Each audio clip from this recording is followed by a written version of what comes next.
I work at a gas station in rural Pennsylvania. It's a boring job, but it's pretty easy and it pays all right. A few weeks ago, this new guy started. I'll call him Jeremy. Jeremy's weird. He's about 25 or 26, and he hardly speaks. But he's got the creepiest laugh I've ever heard. My boss and I have both noticed this, but it's never been a problem, so there's not much we can do about it. Customers have never complained about him, and he's always done his job fairly well. Up until a few weeks ago anyway. That's when things started going missing. Employee theft can be a problem at any business that sells consumer goods, and there's only one person working at a time at this gas station. It's a small place. About 2 weeks ago, my boss started noticing that we were short on motor oil. At first, it was containers at a time, then entire shelves and boxes from the back room. Pretty soon, entire shipments would be gone the day after we got them, and it would always be right after Jeremy's shifts. My boss has checked the security camera tapes from every single night he worked, but he could never catch him in the act. Jeremy would lock up at closing, then the motor oil would be gone the next day. My boss usually takes the tapes home with him to try and catch Jeremy stealing, but his daughter had a softball game last night, so he asked me to watch the tape for him. He offered to pay me overtime under the table, so obviously I took that offer. There are 3 cameras, so he gave me 3 different tapes to check. I figured it would be a long night, but I'm trying to save up for vacation, so I really needed the money. I took the tapes home, popped them in an old VCR, and sat back. 2 days ago, the last time he worked, Jeremy started at 4 p.m. Everything seemed pretty normal at first. He counted up his drawer, switched off with the girl who was working before him, and waited for a customer. The first person who came in was Mrs. Templeton. The timestamp on the video read 4:03. She's a regular. She picked up her cigarettes and a newspaper and paid with a 20. Nothing unusual there. The next customer was some local guy named Ron. He drives a motorcycle, usually comes in every few days. He filled up his tank, got a bag of beef jerky, paid with his credit card, and then left. Next was some guy with a cowboy hat. I'd never seen him before. But we get plenty of strangers passing through, just like at any gas station. He got $40 worth of diesel fuel, paid with a $100 bill, and went on his way. I sat back and sighed. The only thing more boring than doing this job was watching someone else do it. My boss's offer was enough to keep me watching though, so I left the tape on. Everything seemed pretty normal. I had a feeling that if Jeremy was stealing motor oil, he knew we were suspicious of him by now. I didn't expect him to be dumb enough to let us catch him on camera. Things stayed boring and routine until about 5 o'clock. At 5:03, Mrs. Templeton came back in. She must have forgotten something, but she didn't. She bought the same pack of cigarettes as before, and the same newspaper. She paid with another 20. That's odd, I thought, but then again, she's a little absent-minded. I thought Jeremy should have told her she already got her smokes, but it's not against the rules to sell somebody the same thing twice. That's when Ron came in again. He bought another tank of gas for his motorcycle again. I later checked the outdoor camera because I thought maybe he had another car he wanted to fill up. And the same pack of beef jerky. He paid with his credit card again. No big deal. I figured this was just a weird coincidence. Mrs. Templeton is forgetful, and Ron probably owns more than one Harley. That's when the guy in the cowboy hat came back in. I felt a chill run down my spine. Don't get diesel. Don't get diesel. I found myself whispering to my empty living room. But he did. He got $40 worth of diesel fuel and paid with another $100 bill. Every move he made was identical to his first visit, right down to the way he scratched his nose before he walked out. Either this guy's rich, owns a lot of trucks, and just moved into town, or something really bizarre is happening. I kept watching. Every customer for the next hour was the same as before. Every single one. I was seriously freaked out. And then at 6:03, Mrs. Templeton walked back in. She bought her cigarettes and newspaper and paid with a 20 again. I thought I was going to lose it. I only watched another half hour before I started fast forwarding through the rest. It was all the same. Every customer would come in at the exact same times, exactly 1 hour apart. Now I know what you're thinking. That sneaky motherfucker Jeremy had messed with the tapes. He'd run a loop of his first hour of business over and over. That wasn't the case. There are windows around the cash register area that the camera covers, and I watched the sunlight fade as the time ran on. Jeremy's routine didn't loop over. He swept, mopped, restocked, and did all his duties exactly how you would expect. But the same customers kept coming in. I was panicking at this point. Something was seriously wrong with what I was seeing, and I had no explanation for it. I skipped ahead to when he locked up and walked out to his car. He hadn't stolen anything, but I kept watching, just to make sure. I fast forwarded one last time to about midnight. At exactly 12:03, out of nowhere, Jeremy's face pops up on camera. I don't mean he moved his head into view. I mean that 1 second, the store was empty, and the next, his face was all I could see. He wasn't looking at the camera. He was looking at me. I was sure of it.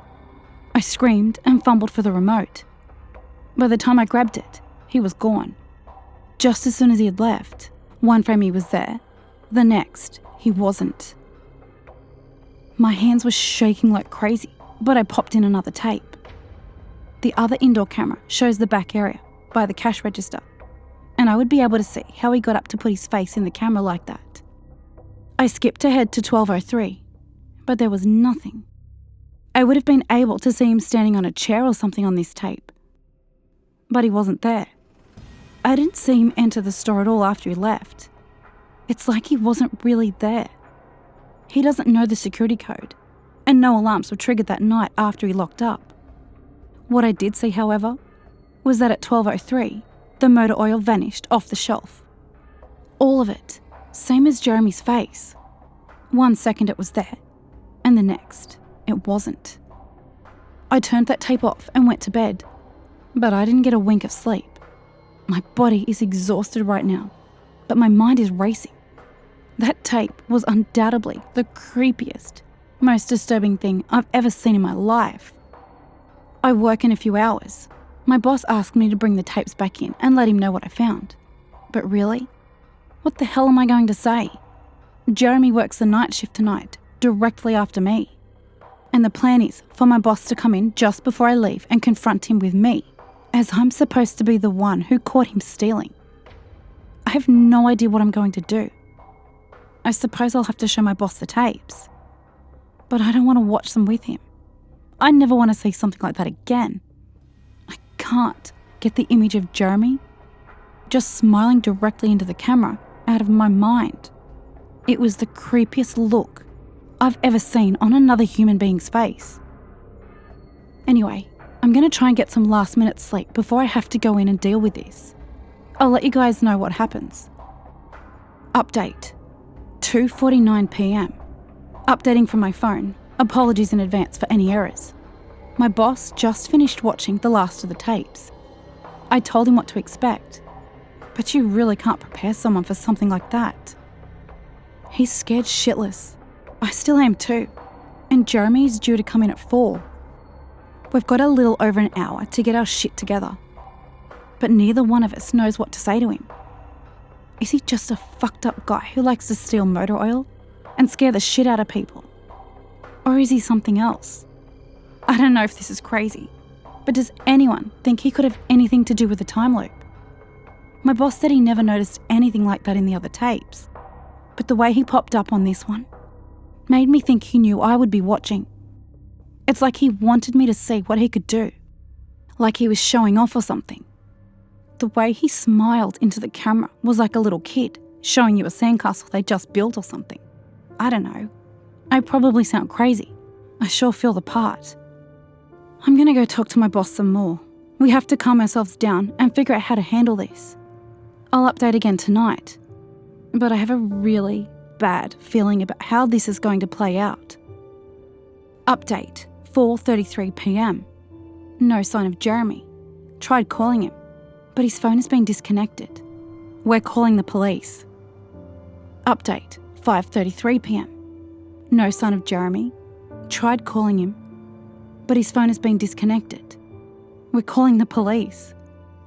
Update, 6:33 p.m. Still no sign of Jeremy. Again tried calling him, but his phone is still disconnected. We're calling the police. This went on every hour.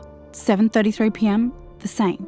Again, 8:33 p.m, the same. Update, 10:58 p.m. Holy shit, holy shit, holy shit. I just got home and saw my previous updates. Things make less sense now than ever. Here's what I can tell you. I went to work. Jeremy never showed up. My boss and I decided to call the police.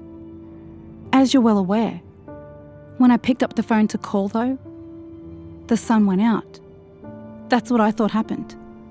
Apparently I blacked out for exactly 5 hours, because when I looked at the clock, it was 9:33. I think I got stuck in Jeremy's time loop, and then I snapped out of it at the exact point I blacked out, if that makes sense. But that's when things got really weird. My boss was right next to me when I blacked out, ready to corroborate my story to the cops. When I came to, the phone was in my hand, but it was dead. Not even a dial tone. My boss was still right there, but he wasn't moving. He was standing up, but frozen. I looked at the clock again, and it wasn't moving. The second hand was stuck on the 12. It was 9:33 exactly. The clock on the register computer screen wasn't moving either. My phone was frozen. There was even a customer at the register waiting for my boss to get him cigarettes. I'm betting that would have to be his 5th pack of the day. I got the hell out of there. It didn't lock up, didn't turn the lights out. And sorry guys, I didn't grab the security tapes to upload on the internet. Believe me, that was the last thing on my mind. The gas station is on a major highway and cars were parked all along it. Except they weren't parked. They were frozen. The people inside were sitting still as wax statues. I got in my car and prayed that it would start. Thankfully it did. About halfway home, time started up again. The static from the radio turned into music, like it's supposed to be. And from what I could tell by listening to the host talk in between songs, no one noticed the time freeze, or whatever it was. I was the only one. Well, I'm sure Jeremy noticed as well. I still have no clue where he is or what he's doing. I'm hiding in my room and calling the police again in the morning. I don't know if I ever got through to them before, or if I did, whether they took me seriously. I'm scared for my life at this point. I'll update tomorrow if I can. Final update, 10:33 a.m. I finally fell asleep last night around 4. I have no idea how I did it. I guess exhaustion finally got the best of me. This morning, I woke up to my phone ringing. It was my boss. He'd been calling me since about 6. He woke up when time turned back on last night and immediately called the cops. They came by to see what was wrong and he told them everything. The police around here are small-time guys. They were more concerned with the missing motor oil than anything. My boss figured he would take it, as long as he had their attention. They decided to go looking for Jeremy. We keep all our employees' applications on file, and since Jeremy had just started working here, he was easy to find. They checked the address on it and headed to his house. You're not going to believe what they found. The address Jeremy listed on his application was an empty lot. Or at least now it is. There used to be a house there, but it burned down in 1993. Being a small town, almost everyone remembers that fire. A family of 4 used to live there way back when. Rumour has it that they had an estranged son who they never really talked about. But I can't say for sure if that's true. But what I can say is true is that after an insurance investigation, the fire was ruled an arson. The entire house was soaked in oil and torched with a Molotov cocktail. The entire family was sleeping when it happened. none of them survived. They never caught the guy who did it. Rumour has it that when they tried to contact the estranged son, no one could find him. Anyway, my boss called and told me this, and I freaked out. Then he asked me to come to the gas station. What, are you crazy? But he assured me that the cops were there with him. Then he dropped a bomb. The FBI were also in town, and they were going to talk to me one way or another. So I might as well come in. It was about 7:15, and I wanted to go back to bed. But I figured I wouldn't be able to sleep much more anyway. So I went down. 4 men in suits greeted me and told me to have a seat. We went over everything 2 or 3 times until they got all the details down. I told them about Jeremy, the security tape, last night at work, everything. Finally, after I finished, one of the agents says, "Oh, fuck, we've got another one on our hands." Then they made me sign a bunch of papers saying I wouldn't tell anyone about what happened. So I can't say much more. I might be breaking the law just by posting this. So now I'm home. I'm not sure what to do with myself. That agent's words when I told him the story are going to haunt me for the rest of my life. Anyway, I've got to go. I have some errands to run today, and then I have to go to work to pick up some tapes. My boss and I think this new guy, Jeremy, is stealing motor oil, and I have to watch the security to see if I can catch him doing it. I have better things to do, but my boss is paying me overtime under the table, and I'm trying to save up for vacation, so I could really use the money. It should be pretty simple. The oil goes missing right after his shifts. I figure I'll just watch the tapes, catch him in the act, and that will be that.